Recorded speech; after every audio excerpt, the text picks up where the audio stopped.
యూదా ఇస్కరియోతు రూపాయలకి వేసి నమ్మేసి.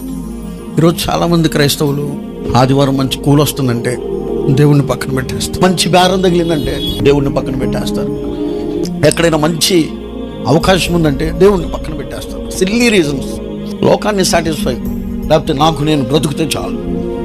ఈరోజు ఆ పనికి వెళ్తే నాకు ₹1 వచ్చింది, దేవుడు ఎంతో చేశాడు. ప్రతి దినము మనం తీసుకుంటున్నటువంటి ఆక్సిజన్ చాలా ఖరీదైంది, దేవుడు ఉచితంగా మనకి ఇస్తూ ఉన్నాడు. దేవుడు మన కోసం ఎన్నో చేశాడు, ఎన్నో అపాయాల నుంచి మనం క్షేమంగా వస్తున్నామని మనం అనుకుంటున్నాం. కానీ మన కోసం అందరినీ దేవుడు కంట్రోల్లో పెడుతున్నాడు, మనం క్షేమంగా రావడానికి. ఎన్నో అపాయాలు, ఎన్నో అనారోగ్య పరిస్థితులు, ఎన్నో దెబ్బలు, వీటన్నిటి నుంచి ప్రభు మనల్ని తప్పిస్తుంటే సిల్లీ రీజన్. ఈరోజు ఏదో పని వచ్చింది, లేకపోతే ప్రార్థనకు వద్దాం అనుకున్న టైంలో తెలిసినటువంటి సహోదరుడు వచ్చాడు. దాదాపు మేము కలిసి 15 సంవత్సరాలు అయింది. అయినా పర్లా నీ దేవుని కంటే ఎవరు ఎక్కువ కాదు, ఏది ఎక్కువ కాదు. ₹1 కలిసి వస్తుందంటే దేవుని సన్నిధి పక్కన పెట్టేస్తారు. దశంభాగం ఇచ్చేవాళ్ళు ఏముంది, అడిగితే తప్ప. ఎవడో పని పాట లేనోడు ఈ బాధ్యతను గురించి తెలియక ఇంట్లో కూర్చొని 2 లైట్లు పెట్టుకొని వీడియోలు చేసి పెడతా ఉంటాడు. ఇక్కడికి వచ్చి ఒక సంఘాన్ని కాసేటువంటి కాపరైతే ఆడికి ఆ బాధ్యత తెలిసింది. ఈ విషయంలో నమ్మకం ఉన్నావా? దేవునికి ఇచ్చేటువంటి విషయంలో నమ్మకం ఉన్నావా?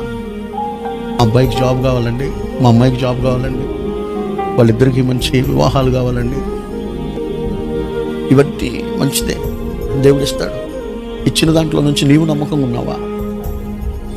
దేవుడు నీకు ఇచ్చినటువంటి పనిలో నుంచి దేవునికి నీవు ఇచ్చి దేవుడిని కనపరిచేటువంటి స్థితిలో ఈ సంవత్సరం నువ్వు తప్పిపోయావా? ఎలా ఉన్నావు? ఏది నీ నమ్మకం? కొంతమంది దశంభాగం ఇవ్వరు. దశంభాగం ఇవ్వాలంటే వాళ్ళకు బాధ, డబ్బులు ఇవ్వాలా, మరేంటి ఏదో ప్యాంటు చొక్కా కొనుక్కొచ్చిస్తారు. మాకు ప్యాంటు చొక్కా లేదని చెప్పామా? దశంభాగం అంటే దశంభాగం. ఒక ఆయన స్థలం అమ్మాడు, కొంత డబ్బు వచ్చింది. ఆ విషయాన్ని చెప్పకుండా, అది దశంభాగం అని చెప్పకుండా, మాస్టర్ గారు చర్చికి వాష్రూమ్స్ లేవు కదా, ఎంత ఖర్చు అయినా నేను కట్టిస్తా, ఎంత ఖర్చు అయినా నేను కట్టిస్తా అంటున్నాడు. కానీ ఎక్కడి నుంచి కట్టిస్తామని నా చెప్పట్లా.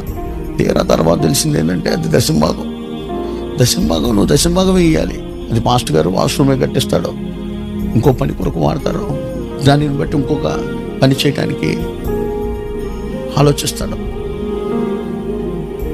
చాలా కుయుక్తిగా ఆలోచించేటువంటి విశ్వాసులు ఉంటారు.